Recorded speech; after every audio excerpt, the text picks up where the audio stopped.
Okay, so let's move to the fourth diffusion mechanism. We call it is the Interstitial C Mechanism. Actually, what's the Interstitial C Mechanism? The diffusing atom jumps between substitutional sites and interstitial sites by following a two-step process. So, for example, like if you take figures on figure A, the diffusing atom we label in gray, and you can observe that you can see here the number three atoms locate at interstitial site, and this number 3 atoms push the number 2 atoms. So that means the number 3 jump to substitutional site and push the number 2 becomes to interstitial site. And now you can observe there's an interstitial defect nearby the diffusing atoms, and number 2 at the interstitial site push and jump into substitutional site, put the diffusing atom B to interstitial site. And next step would be the diffusing atom jump to substitutional site and push number 4 atoms to interstitial site, and so on. So you can observe this kind of diffusing atoms jumped between interstitial site and substitutional site, and this diffusion happens because there's an interstitial defect nearby the diffusing atom. So this must have a self-interstitial defect nearby the diffusion atom. So that will trigger or initiate this interstitial C diffusion. Okay, so based on the definition, you can see that the diffusing atom jump between the interstitial site and substitutional site. So the atom at substitutional site exchange with the interstitial defect, and the atom at the interstitial defect exchange with the atom at the substitutional site. So this we call it is the interstitial C mechanism. So don't forget that actually this mechanism is a little bit like the vacancy mechanism, right?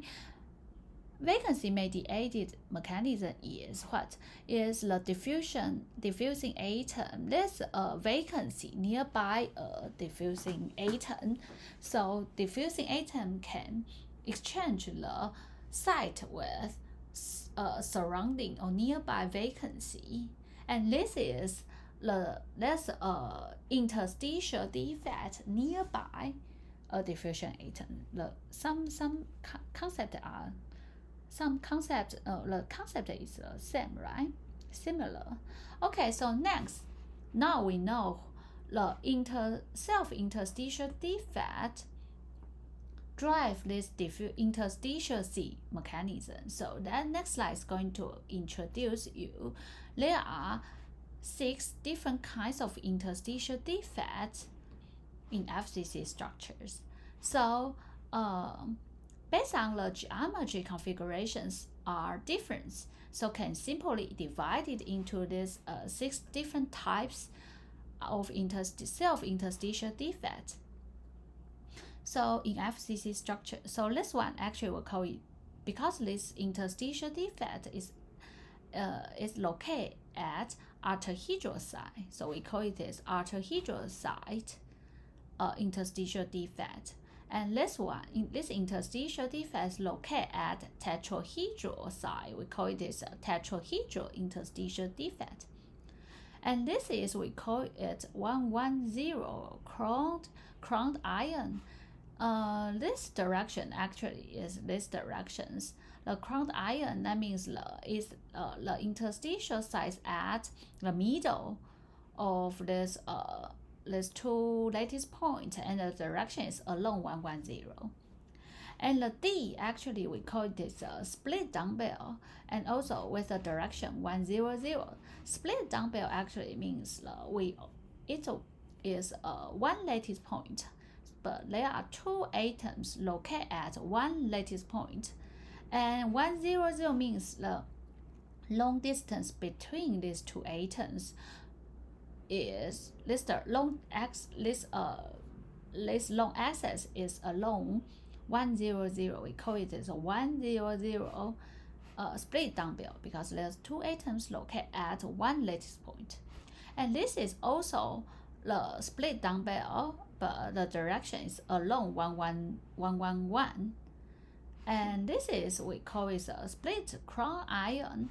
Is also split actually tell you that there are two atoms located at one lattice point. And 110 is a direction here is 110, and this we call it is a split crown iron. This DEF is one ABC belongs just one atoms, one interstitial atom, and one atoms located at interstitial site at octahedral or tetrahedral or let's call iron, right? But actually DEF is shows that two atoms locate at one lattice point, so and along different directions. So you can observe this we have 6 different interstitial defects, and this split dumbbell has a lowest formation energy. So you can easily observe this kind of interstitial defects frequently in your materials, in your FCC structures. So next slide, we are going to show you how to get the diffusivity when you have the split dumbbell in FCC structures through interstitial C diffusion mechanism. So this is the yes, you have FCC, and the diffusion mechanism is through interstitial C mechanism. And now you have a split dumbbell defect. So first of all, you need to draw the FCC. We have 2 FCC structures, and split dumbbell, as what you learned in previous slide is you got the 2 atoms located at one lattice point. So this kind of defect, we call it is a split dumbbell interstitial defect. And in order to label that, so we use a light green to label it, and this is a darker green. And because this is a split dumbbell, I mean, you can consider both these atoms. You can consider these atoms belongs to one group. Consider them together because they occupy just one lattice point. So in order to get the self-divisibility of the atoms through interstitial C mechanism, so first of all, we need to just use the results we obtained in previous slide and previous section is divisibility expressed like this. So first of all, you need to determine the Z, right? The possible jump directions to this split dumbbell SD defect. So the possible jump direction you need to think about is the nearest substitutional site for these atoms. So would be 1, 2, 3, 4 would be the nearest possible jump directions. And for these atoms is slightly lower than this lattice point. So possible nearest jump directions will be 1, 2, 3, 4. So if you consider these atoms as a group, we do have 8 possible jump directions. And the other thing is the direction of split dumbbell, actually you just try to link these atoms together, and the long axis is along 100, call it is a 100 SD defect. And some people probably, yes, you already know the z equals to 8, but the distance usually we consider as the distance, you can just, because this is the distance between this and this actually is just slightly shorter than this two here. So we can directly use the distance between this lattice point and this atoms. So take the a over 2 square of a over 2 and a over 2 square, take a root on it, so you got the small r equals to this one. And interstitial C, these atoms can jump to any location, any in substitutional size, so f equals to 1. So, and z equals to 8 because, as we mentioned, this can jump to this 4 and this can jump to this 4. So total, and you consider these two atoms as a group. So we have 8 possible jump directions to this SD defect. And furthermore, some people probably ask, Professor, if this atom jump to here, what happened next? As long as this light green atom jump to here, then the SD defect will become to 0, 0, 1 directions. Will be the long axis will be parallel to this one. It will become here, so it will be equals to 0, 0, 1 speed dumbbell. And this atom will back to its original lattice point. So you can observe just only one atom's jump to this location. Then you can observe the moving of this SD defect. So become here. Okay, so we can simply write down the diffusivity of SD defect, can express like this, right, based on, so r, small r, you can just substitute this one, and z you use the 8, so you can get, and f equals to 1, so you can simply get this results. And if you want to substitute r as a, you can get this one, so you can simply, and you also can use you also can use to substitute gamma, so you can get this one. So we can easily get the diffusivity of SD defect, right?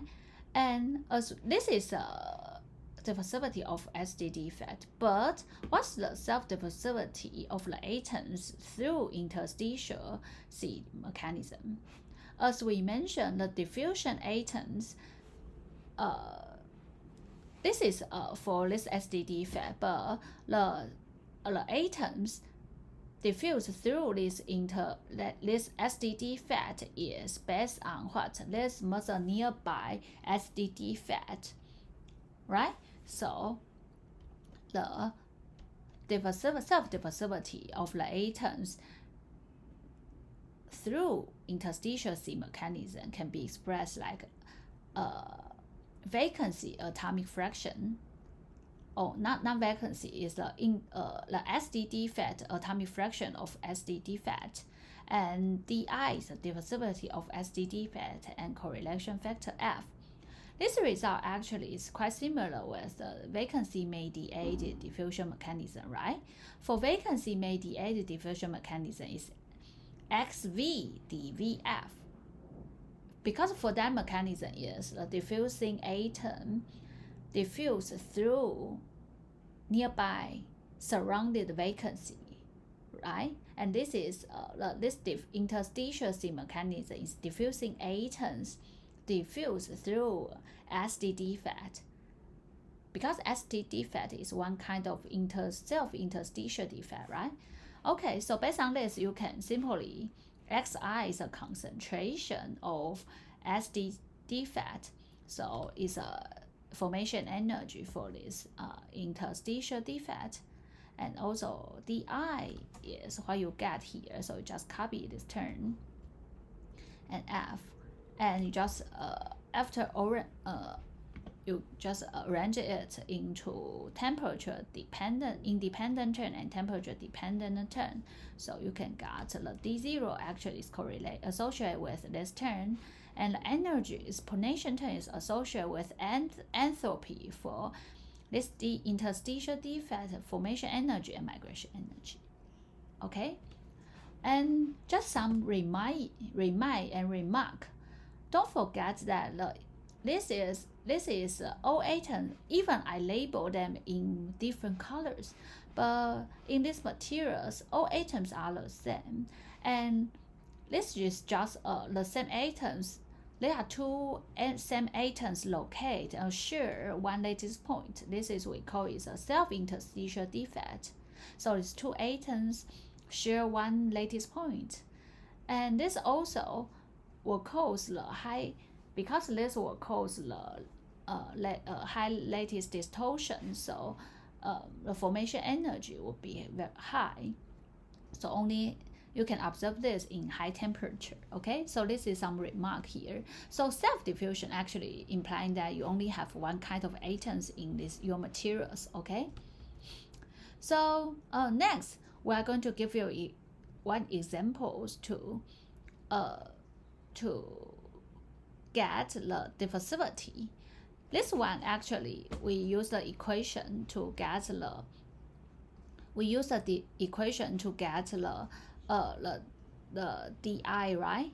So next slide also give you some examples and hope you can get the diffusivity DI.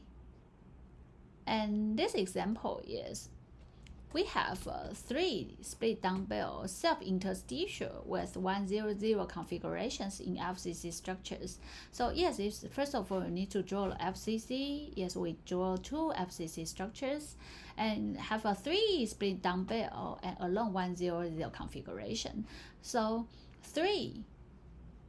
100 is a direction of group. So actually, the probability are the same for 3 different directions. So we got 1 to 3 SDE interstitial along 100, and also 1 out of 3 or 1 over 3 along 010 directions, and 1 over 3 along 001 directions. The probability for this for each directions is are the same. And the question here is, can you just what are the flux from alpha, the flux alpha beta, beta alpha, and also the net flux in terms of the total concentration of interstitial per unit valency, and also total jump frequency gamma. So first of all, you need to draw the 2 FCC, right? And as the question mentioned, there are 3 different SD defect with different directions. So we use different color to label it. For the black one, the long axis is along Z axis. So this direction is we call it 001.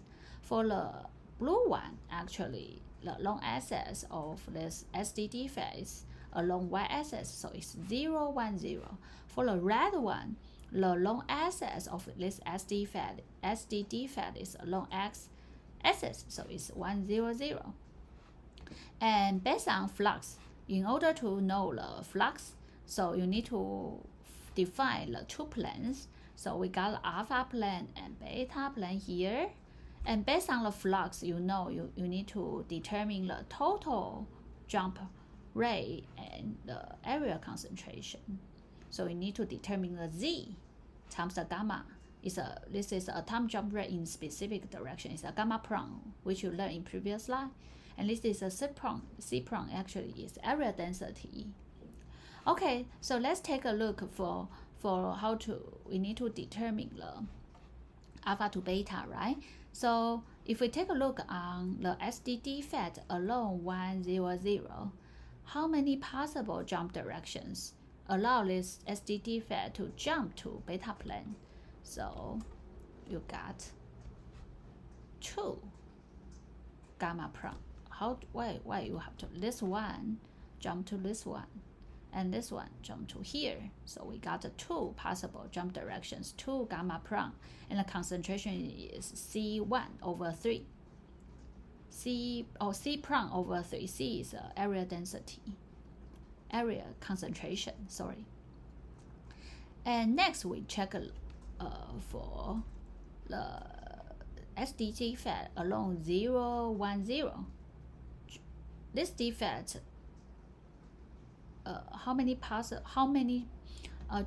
jump directions to allow this defect or this interstitial atoms jump to beta is how many possible jump directions? 4, right? This one, this one, this one, this one. Because this interstitial atoms is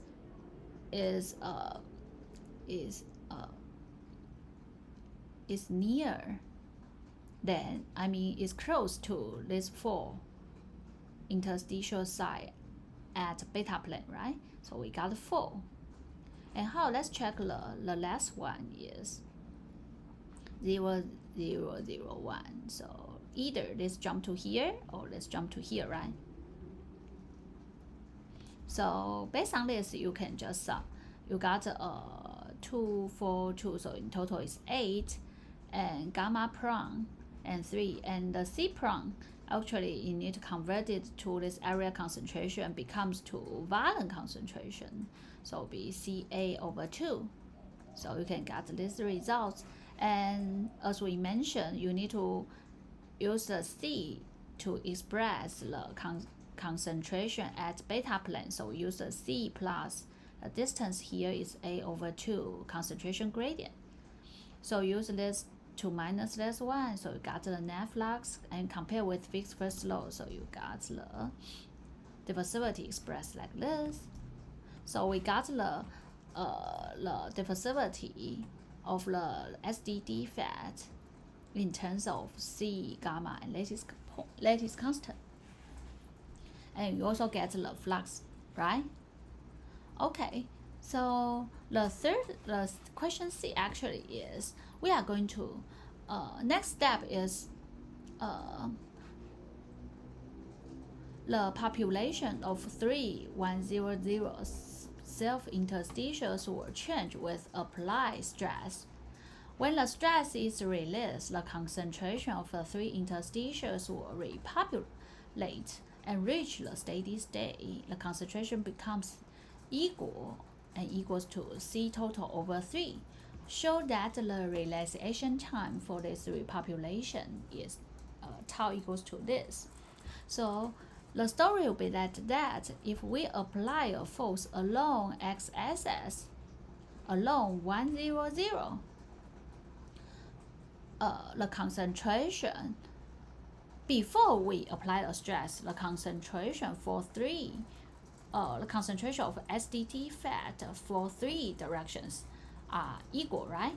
But when you apply a stress along x-axis, the concentration of SD defect for these 3 directions will repopulate.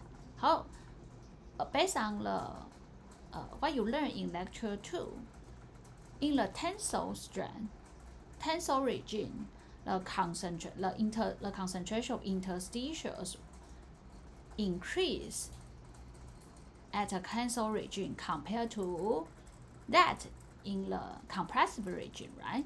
So you can expect it when you apply a tensile stress, the SD defect along 1, 0, 0 must increase due to the presence of this tensile stress. And as long as we remove the stress, the concentration will decrease and decrease, right? And back to this concentration, right? And the question asks, what's the relaxation time? Relaxation time means the concentration becomes to 1 over E of original concentration of the concentration at T equals to 0. What's the relaxation time?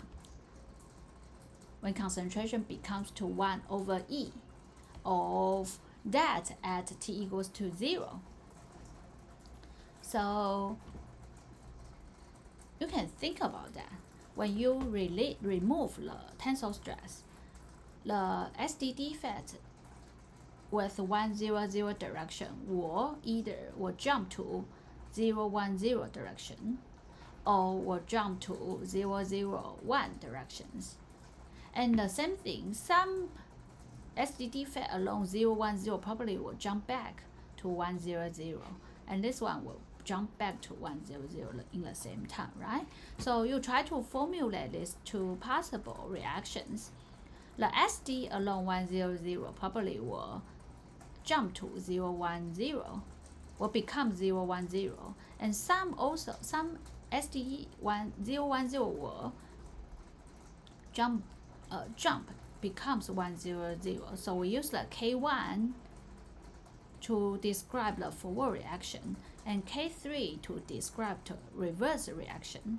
And also the same thing, some SD defect with 1, 0, 0 direction will becomes SD defect 0, 0, 1 direction, and the rate constant we assume is K2, and the reverse we assume is K4. So we can, based on these two equations, we can formulate the concentration, the change of the concentration of SD defect along 1, 0, 0 is minus dC over dt. Minus is like this direction, right? So it's a K1 C 0, 0, 1, 0, 0.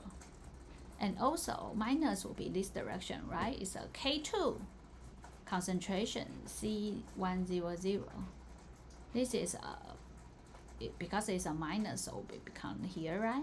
And these directions with K3 will be increase the concentration of SD 1, 0, 0, right? So it's minus K3 and this concentration 0, 1, 0, and this will be minus K4 0, 0, 1. As long as we can arrange this or simplify the unknown parameter between K1, K2, K3, K4, then we can solve we can get the concentration evolution of this SD defect with 1, 0 along 1, 0, 0 directions. So what's a K1, K2, K3, K4 means actually is a possible jump directions. So if we take a look on 1, 0, 0 becomes 0, 1, 0, 0, 1, 0 is, if we have a 1, 0, 0 split dumbbell, how we need to determine the possible jumping directions to become 0, 1, 0. 0, 1, 0 is along these directions. So the possible jump directions will be, oh sorry, so probably we move, yes, we can. Okay, so we can have a look here.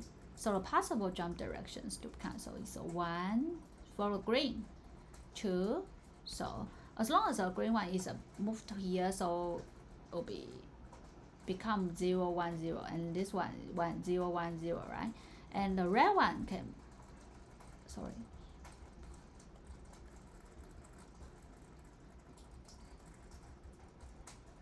So the red one can move later. Okay, sorry. So the red one either can move to here to become 0, 1, 0, or move here.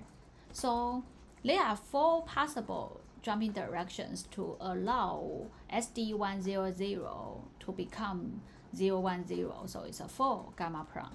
For this one, sorry, you can see it was 1, 0, 0, and as long as the green one jump to up or down will allow this SD defect become 0, 0, 1. Or the red one jump to here or here will allow this SD defect becomes to 0, 0, 1. So also 4 gamma prime. So as we know, K1, K2, K3, K4 equals to 4 gamma prime. So you just substitute this to here, then you will become here right? And there's a trick here. You use, let me,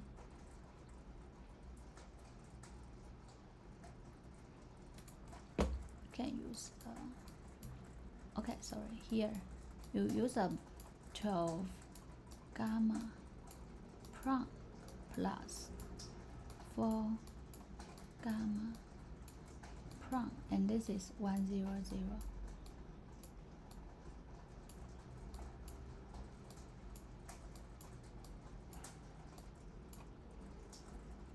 So you can just separate this term. It's a minus 8 gamma prime C10. You use the minus 12 gamma prime C100 plus, sorry, it's a plus 4 gamma prime C00. So these four terms actually, as you know, the C total are the constant. So this is equals to 4 C total.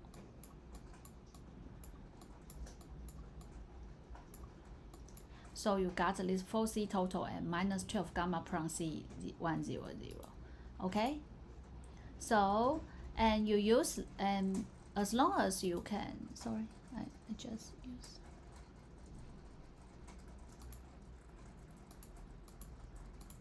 Okay, so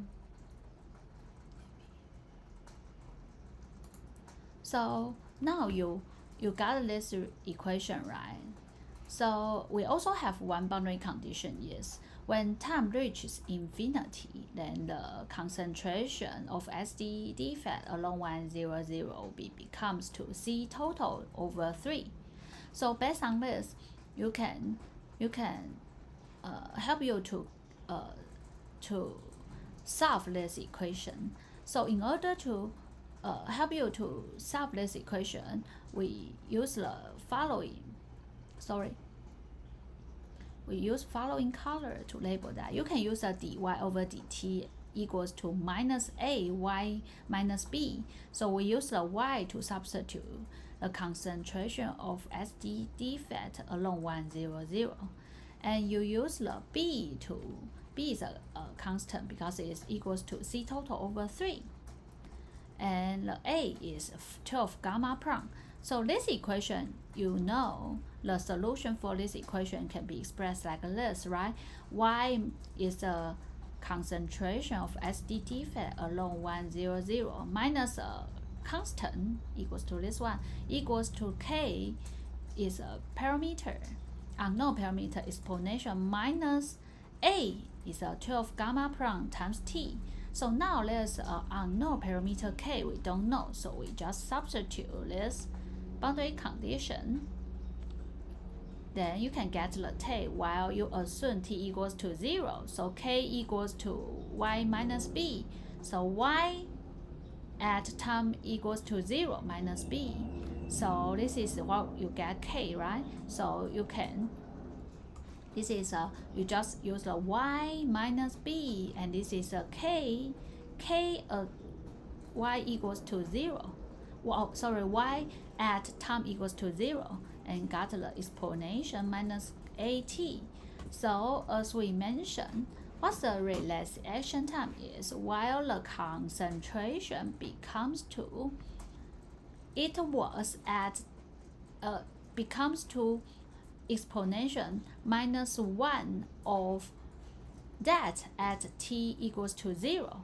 So at this definition, when you know tau must becomes to 1 over 12 gamma prime, and you use the, and you know the gamma equals to 8 gamma prime, so you can substitute as this one, you got the t. Okay, so this is how we solve these questions. And in order to help you to more understand the questions, we just give to you. So let's the other example here is we consider let's 100 SD self-interstitial defect in copper. Self-interstitial defect and in copper, so just all the atoms are the same. Don't forget that. And you have SD defect. That means the two atoms locate or share one lattice point. As soon as the atomic jump frequency is expressed in a specific direction is equals to here this, and lattice constant, and I give you the number, the concentration of SD defect and concentration of the copper. So could you please help us to calculate the diffusibility for this SD defect, and you can get the, and also calculate the self-diffusivity of copper through this interstitial defect. So you use this idea, right? Because the self-diffusivity of copper through this interstitial C mechanism is the XIDIF. And the question C is slightly different with previous questions. Is if this copper is subjected to a compressive stress along 100 direction. Don't forget, compressive stress will cause the concentration of SD defect along 100 decrease. Okay, and I already tell you the concentration of SD defect becomes to this value. Please tell us or calculate the concentration of SD defect after t equals to 0.5 nanoseconds. After releasing the stress for 0.5 nanoseconds. So I hope you can. This is some answers for some answers for these questions. I hope you can calculate by yourself. Okay, you can consider it as a homework. Okay, so today we just ended here.